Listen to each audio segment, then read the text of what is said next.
This is Talking Foreign Policy, a critical perspective on Canada's role abroad, and I'm Yves Engler. On April 1st, Israel killed more than a dozen, including two top Iranian generals, when they blew up part of the Iranian diplomatic compound, embassy compound in Damascus. Dozens of countries have condemned Israel's violation of international law. The Canadian government has stayed silent, even though it emerged that Canada's embassy, which was right next to Iran's, was damaged, windows blown up, etc. And it looks like Israel is trying to instigate a full-scale war with Iran and possibly draw in the U.S. into a broader regional war.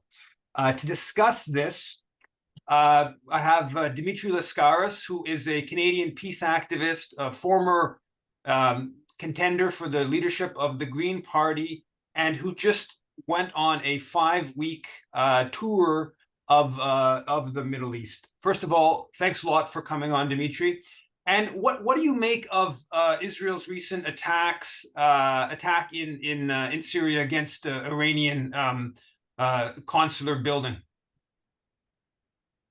Well, for purposes of international law and according to international custom, a diplomatic mission such as was partially destroyed in Damascus is territory of the country that occupies that mission. So Israel has effectively attacked, from an international legal perspective, the sovereign territory of Iran. I have no doubt that Israel's leaders understood what they were doing. Under Article 22 of the Vienna Convention on Diplomatic Relations, and Israel is a founding party of that convention, the territory of the diplomatic missions are inviolable. That's the word that they use. There is no conceivable justification for what Israel did. The fact, even if it's true, that, and I believe this is the justification that Israel's government has offered, that there were Iranian military officials at the embassy at that moment who have been involved in providing arms to Hezbollah and other groups that are attacking Israel. That does not justify one iota what Israel did from a legal perspective. And in fact, if you apply that rationale to Israel's own diplomatic missions, pretty much every one of them would be fair game, because in all of them, we all have good reason to believe there are military personnel, there are intelligence officials, all of whom play some kind of a role, directly or indirectly, in Israel's genocidal and apartheid project.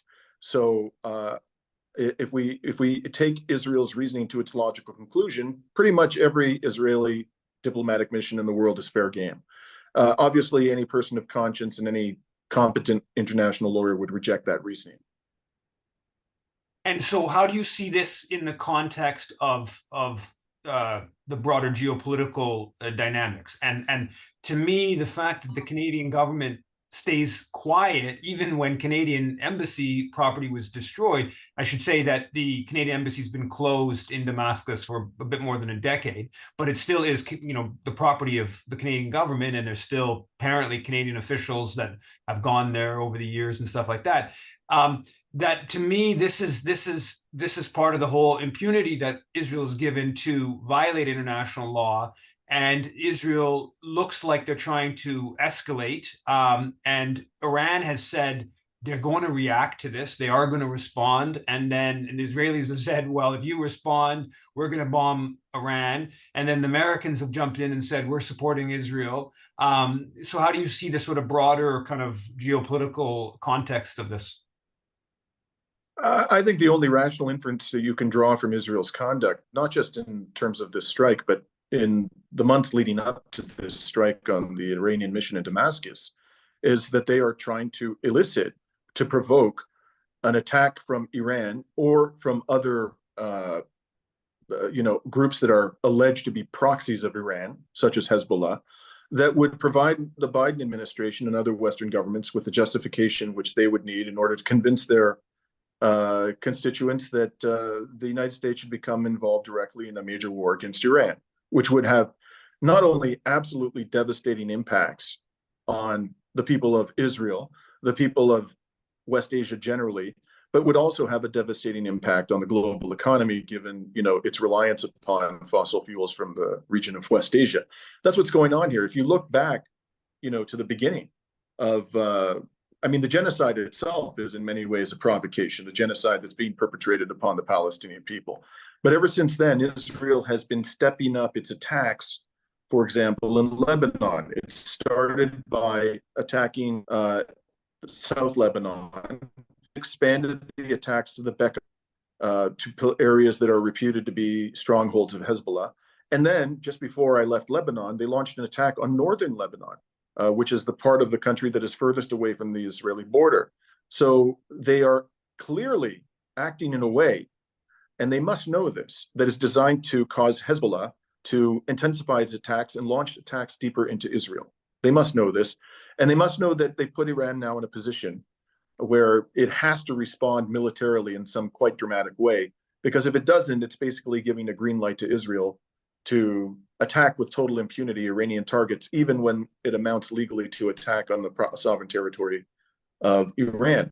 It is absolutely astonishing to me that our governments are continuing to allow Israel to conduct itself in this way. I never imagined, Yves, as critical as I was of Western government foreign policy, that their tolerance levels for this kind of depravity was this extensive. I never imagined they would let it go to this point.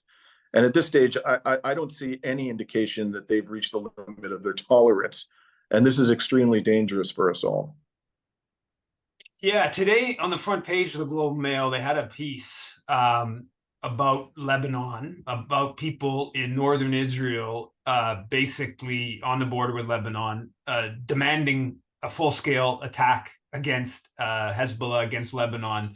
And the framing is that there's 100,000 or so Israelis that have been displaced, and it's been 6 months of difficulty for these people displaced. And they frame the whole thing as we have to have this big war against Lebanon because that's what's going to bring peace down the road. And they ended off with this: wouldn't it be so great if we could travel all across the region? It was peace everywhere, but we can't. We aren't there yet. So to me, this Globe piece was very much setting the stage for increased Israeli violence in Lebanon. But already, as you've pointed out, and you know much better, there's a couple hundred Hezbollah fighters have been killed by Israel, including some commanders, many civilians within Lebanon. Can you tell us a little bit more about that what you saw on the ground? But also, you interviewed Hezbollah's international relations head. We should note that one of Canada's contributions in all this is that we list Hezbollah as a terrorist organization. So we don't list the Israeli military as a terrorist organization, but we list Hezbollah as a terrorist organization. So my understanding is there's been almost no Canadians or no Canadians ever interviewed this official. Can you tell us a little bit about their perspective and anything about sort of Canada's role in all this? Well, let's note first of all that Israel has the option of evacuating its citizens from the northern border region to avoid the effects of combat. The people of Gaza don't have that option, and they're living in an area which is much more densely populated. Half the population is children, and the munitions which Israel has brought to bear in waging this war on the civilian population of Gaza are far more destructive and have done far more damage to date than the damage that has been caused by Hezbollah, even by Israel's own accounts of the damage. So it's a little bit, frankly, rich for the Israelis to be complaining about having to evacuate their citizens from northern Israel when they're depriving the Palestinians of that very same option as they pummel the enclave into submission. What I saw there and heard from people on the ground, and this has been confirmed by reports in the Western media, is that the number of civilians who have been killed on the Lebanese side is a multiple of the number of civilians killed on the Israeli side. The numbers that were being reported at that moment in late March when I interviewed Ahmad al-Massawi of the political wing of Hezbollah was about 8 Israeli civilians had been killed in attacks by Hezbollah, and over 50 Lebanese civilians had been killed in attacks by Israel's military. I went and personally inspected, sites that had been completely demolished in South Lebanon and in the Bekaa Valley by Israeli attacks. By all appearances to me, I could see absolutely no indication that these were sites that served any kind of a military purpose. They destroyed a small warehouse for food. They destroyed a commercial building. They destroyed another empty civilian building in a village near the western border between the countries, where a young man who was in his little cafe tending to his business was killed by shards of glass and bled to death. His fiancée, who was upstairs at the time in the building, came down and found him dead on the floor of his own cafe. He was no militant. This is going on now all over Lebanon, effectively. And any attempt to characterize the attacks of Hezbollah as constituting terrorism while exempting Israel from that accusation, when it has killed so many more civilian and destroyed so much more civilian infrastructure, is the height of hypocrisy. And Canada is a full-blown participant in that hypocrisy. We've never heard any suggestion from any Canadian official that what Israel is doing meets the conventional definition of terrorism, when that's obviously the case. There is no more destructive terrorist actor in West Asia than the government of Israel, frankly. Mr. Ahmad al-Massawi, he's a former member of the Lebanese parliament. His brother was killed in 1988 in combat in South Lebanon against Israel's occupying forces. He told me, for what it's worth, people can judge for themselves. They can see the interview on my website, my YouTube channel, that it is prohibited by the leadership of Hezbollah to attack civilian targets. And he specifically pointed out what I just pointed out, which is that the civilian casualties on the Palestinian side and the Lebanese side vastly exceed the Israeli civilian casualties. I asked him, I thought this was the most sort of revealing exchange that I had with him. Did Hezbollah view the prospect of a single state in which the Jewish population of Israel and the Palestinian population of historic Palestine live side by side as equal citizens? Did they view that as a desirable and practicable outcome? And he was not. He did not hesitate in saying yes. And in fact, he spent some time talking about the respect that the Quran attaches to the religion of Judaism, and that in the opinion of the leadership of the organization, they have no qualms whatsoever with the Jewish people. Their problem is with the project of Zionism and the dispossession and displacement of the Palestinian people.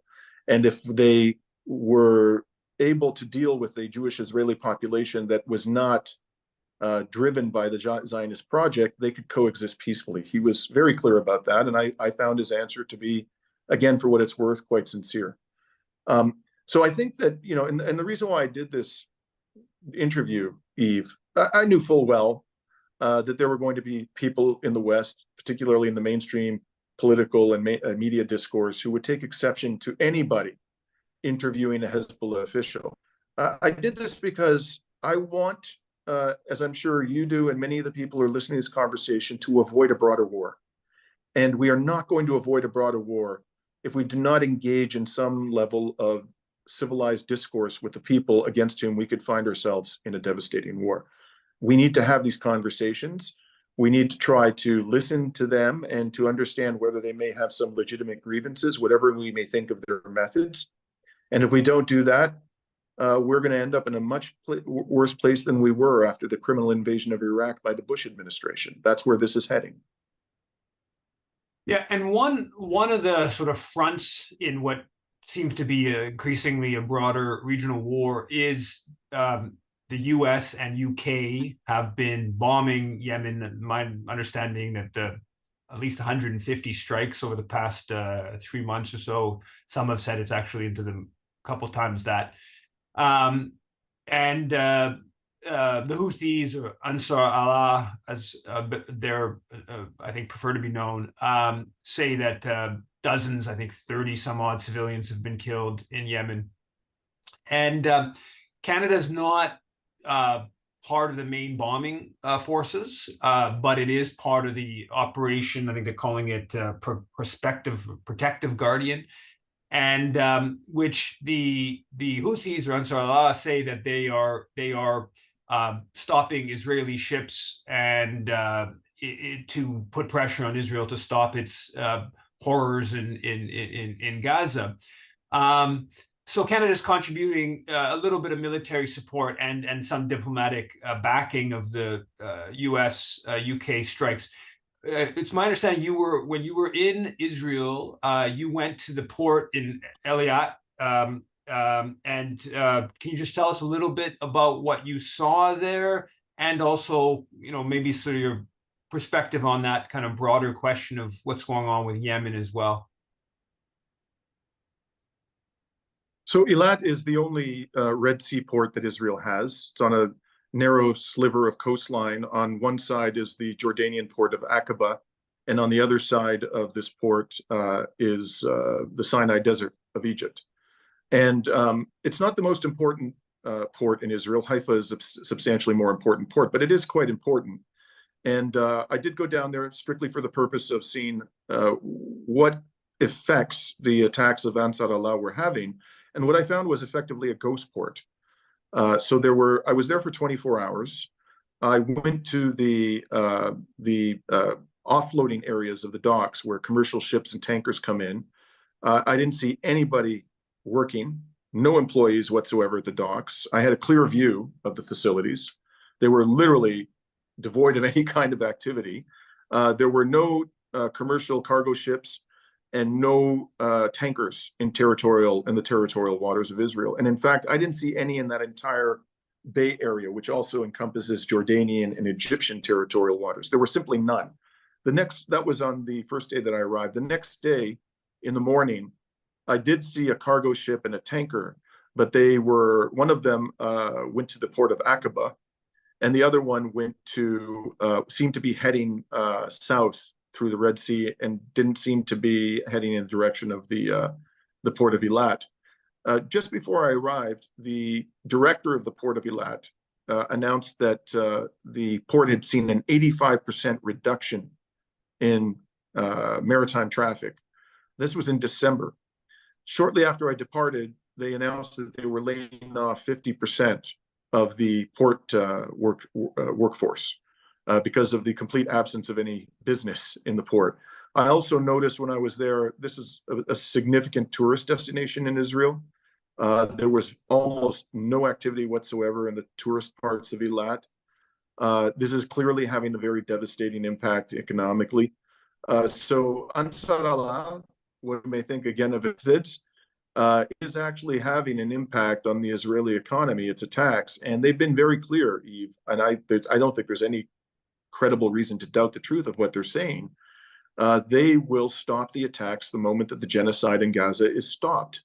And rather than deal with this monstrosity that the world is witnessing in Gaza, and also to a lesser extent in the West Bank, the Americans and the British have decided to subject the people of Yemen to even more suffering, as if the genocidal behavior of the Saudi-led coalition over the past 8 years was not enough. And what I found most remarkable about all of this is that a few days ago, Biden's special envoy to Yemen, or for the whole crisis in the region of Yemen, admitted publicly that there's no military solution to what's happening in the Red Sea, and yet they continue to pummel Yemen.